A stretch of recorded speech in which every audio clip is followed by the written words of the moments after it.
हमारा next question है find the ratio in which the y axis divides the line segment joining the points 4 -5 and -1 2 also find the point of intersection.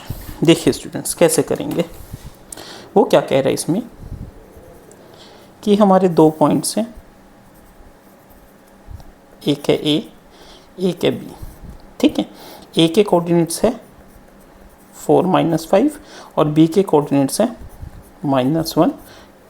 ठीक है, अब वो क्या कह रहे हैं कि कोई पॉइंट है, क्या है, कोई पॉइंट है, let the point be P. ठीक है, और अब वो पॉइंट किस पे है, वाई एक्सिस पे है। अगर वो वाई एक्सिस पे है तो इट मीन्स वो क्या होगा, 0 वाई होगा ना, क्योंकि एक्स कोऑर्डिनेट हमारा क्या होगा, 0 है। अब उसको वो एक रेशियो में डिवाइड कर रहा है, तो let the ratio is m1 and m2। ठीक है, फिगर समझ आई अच्छे से। अब हम इसको कैसे लिखेंगे,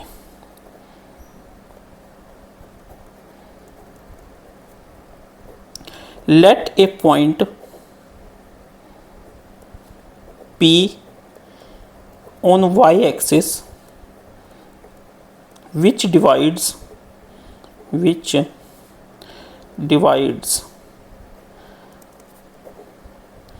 point A and B in ratio m1:m2। ठीक है स्टूडेंट्स, अब देखिए हमने ये जो चीज़ लिखी है ना, इससे हमने क्या एक्सप्लेन कर दिया कि इस पॉइंट को हमने P नाम दे दिया, उसके कोऑर्डिनेट क्या है, 0 y है, A को कोऑर्डिनेट हमारी ये है और B हमने इसको मान लिया और इसकी रेशियो क्या है, m1:m2। ठीक है स्टूडेंट्स, हमने सारा कुछ एग्जामिनर को एक्सप्लेन कर दिया, फिगर से हमने ये एक्सप्लेन कर दिया कि हमें समझ आ गया कि हमें करना क्या है। अच्छा जी, अब देखिए इसमें फॉर्मूला क्या लिखेगा, using section formula. Section formula हमारा क्या होता है, एक्स के कोऑर्डिनेट अगर निकालने हो तो हम कैसे निकालेंगे, m1x2 plus m2x1 divided by m1 plus m2। y के कैसे निकलेंगे, m1y2 plus m2y1 divided by m1 plus m2। ठीक है स्टूडेंट्स, ये फॉर्मूला लिखना ज़रूरी है, क्योंकि अगर आप फॉर्मूला नहीं लिखोगे तो एग्जामिनर को कैसे पता चलेगा कि आपने क्या किया है। तो इसको हम मान लेते हैं x1, ये हो जाएगा y1, ये है x2 और ये हो जाएगा y2। ठीक है, तो अप्लाई यूजिंग सेक्शन फॉर्मूला।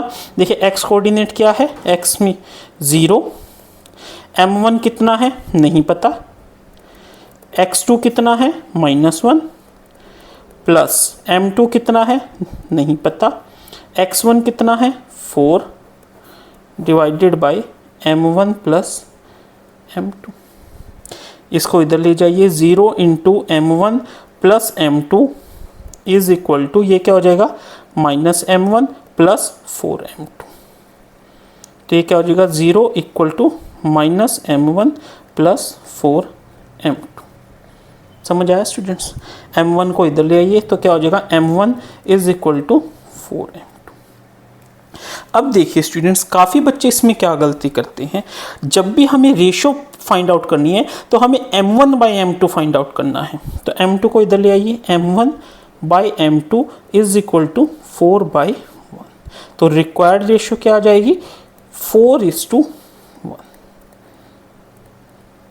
क्या आ जाएगी, 4:1।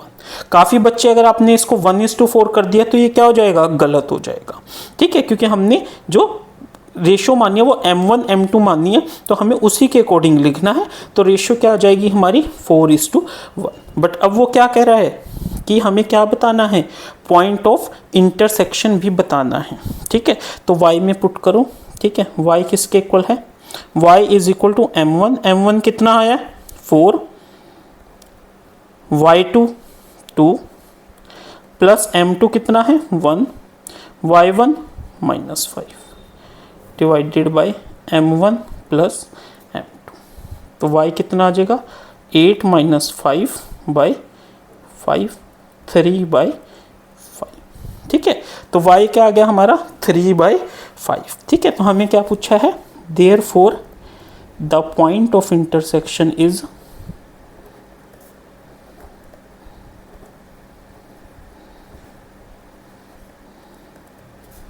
क्या है, x क्या है हमारा 0 और y क्या है 3/5। तो आपने इस तरीके से क्वेश्चन को करना है, ठीक है। क्योंकि ये हमने क्यों है, क्योंकि हमसे रेशियो पूछे तो हाईलाइट कर दिया और लास्ट में हमने लिख दिया कि पॉइंट ऑफ इंटरसेक्शन हमारा ये है, ठीक है स्टूडेंट। Next question.